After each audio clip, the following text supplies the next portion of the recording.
Greater నగరంగా మారితే విజయవాడ రూపురేఖలు మారతాయని ఎంపీ కేశినేని చిన్ని అన్నారు. గ్రేటర్ అయ్యాక నగరాభివృద్ధి మరింత వేగవంతమవుతుందని ధీమా వ్యక్తం చేశారు.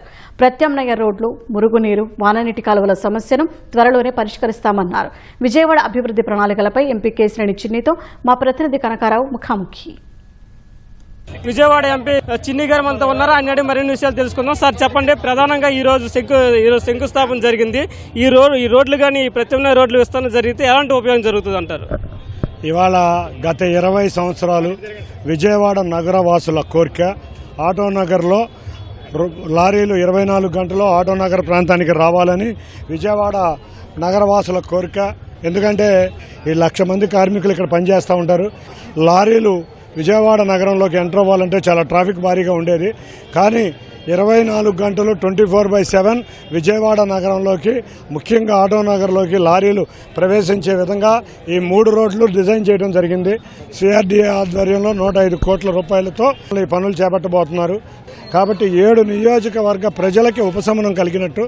ప్రధానంగా ఈ ట్రాఫిక్ సమస్య ఉదయం సాయంత్రం సమయంలో ఎక్కువగా ఉంటుంది. బందర్ రోడ్ నుంచి ఇప్పుడు ఎనికేపడి వరకు రహదారి కలిస్తే చాలా వరకు మేలు జరుగుతుంది. దీనికి సంబంధించి మామూలు అంటే ఆటోనగర్ వరకు మీరు చెప్పారు, మిగతా ప్రజలకు కూడా ఎలాంటి మేలు జరగనుంది? నిడమానూరు నుంచి ఒక రోడ్డు ఆటోనగర్లోకి వేయడం జరుగుతుంది. రెండో రోడ్డు పోరంకి నిడమానూరు రోడ్డుని ఎక్స్పాండ్ చేస్తున్నాం. బందర్ పోర్టు కూడా స్టార్ట్ అవబోతుంది. బందర్ నుంచి వచ్చే వాహనాలు పోరంకి నుంచి ఆటోనగర్లో ప్రవేశిస్తాయి. లేని ఏళ్ల పోరంకి దాటినాక రామకృష్ణ థియేటర్ దాకా వచ్చిన వెహికల్స్ ఆ రామకృష్ణ థియేటర్ ఎదురుగా ఆర్టీసీ బస్ కాంప్లెక్స్ పక్క నుంచి ఉండే రోడ్డుని డెవలప్ చేయబోతున్నాం. 3వ రోడ్డు మహానాడు రోడ్డుని చివరికి తీసుకెళ్లబోతున్నాం. దీనివల్ల మనం మెడ్రాస్ నుంచి కానీ హైదరాబాద్ నుంచి వచ్చే వెహికల్స్ మనం రామర్పాడు నుంచి శక్తి కళ్యాణ మండపంగా 24 గంటలు లోపలికి వస్తాయి. కాబట్టి కలకడా వెహికల్స్కి రిలీఫ్ ఇచ్చాం, బందర్ వెళ్లే వెహికల్స్కి రిలీఫ్ ఇచ్చాం, చెన్నై నుంచి హైదరాబాద్ వెళ్లే వెహికల్స్కి రిలీఫ్ ఇచ్చామంటే సిటీకి ఉన్న 4 మోడల్ నుంచి కూడా 24 గంటలు లారీలు ఆటోనగర్లోకి వచ్చే విధంగా పనులు చేపించుకుని వెంటనే మళ్ళీ ఆటోనగర్లోకి వెళ్లే విధంగా చేశాం. అతి త్వరలో వెస్టర్న్ బైపాస్కి సర్వీస్ రోడ్లు కూడా రాబోతున్నాయి. ఆల్రెడీ కేంద్ర ప్రభుత్వం ఒప్పుకుంది. ఈ సర్వీస్ రోడ్లు రామర్పాడు నుంచి వెస్టర్న్ బైపాస్ సర్వీస్ రోడ్డు కలుపుతాం, నున్న ఇల్లే రోడ్డు వెస్టర్న్ బైపాస్ కలుపుతాం. నున్న రామర్పాడు మధ్యలో ఇంకో రోడ్డు కూడా ఉంది, దాన్ని కూడా వెస్టర్న్ బైపాస్ కలిపి వెస్టర్న్ బైపాస్ కనెక్టివిటీ విజయవాడ నగరంలోకి రామర్పాడు మీద నుంచి శక్తి కళ్యాణ మండపం మీదుగా లోపలికి వచ్చేటట్టు చేస్తాం. వాననీటి కాలువలకు సంబంధించి కూడా భవిష్యత్తులో చర్యలు ఉండబోతాయని చెప్పి మంత్రి గారు ప్రకటించారు. దానితో పాటు గ్రేటర్ విజయవాడ సందర్భంగా ఏంటంటారు? డిపిఆర్ రెడీ చేశాం. సుమారు 3,900 కోట్లతో విజయవాడలో డ్రైనేజీలు, డ్రింకింగ్ వాటర్, స్ట్రామ్ వాటర్, అంతేకాకుండా కొండ ప్రాంతానికి నీళ్లు, 25 మినీ ఎస్టీపీలు కాలువలు ఉన్నాయి విజయవాడలో.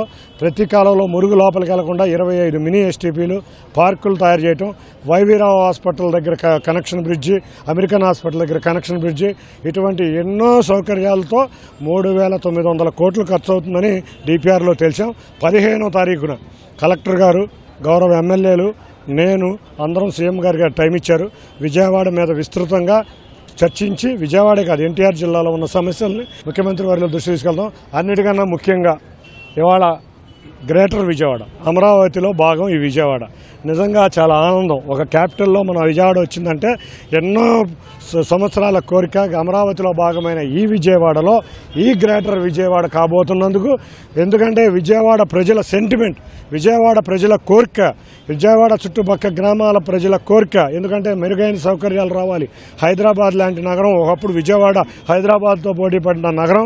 మనం వెనుకబడ్డామనే ఒక బాధతో ఉన్న ఈ విజయవాడ నగర వాసులకి ఇవాళ మంత్రి గారు ఒక తీపి కబురు అందించారు. త్వరలో గ్రేటర్ విజయవాడ కాబోతున్నందుకు విజయవాడ ప్రజలందరి తరఫున ఎన్టీఆర్ జిల్లా, ఉమ్మడి కృష్ణా జిల్లా ప్రజల తరఫున గౌరవ ముఖ్యమంత్రి వారికి ధన్యవాదాలు తెలుపుకుంటున్నాను. చైర్మన్ శేషబాబుతో కనకారావు, ఈటీవీ న్యూస్, విజయవాడ నుంచి.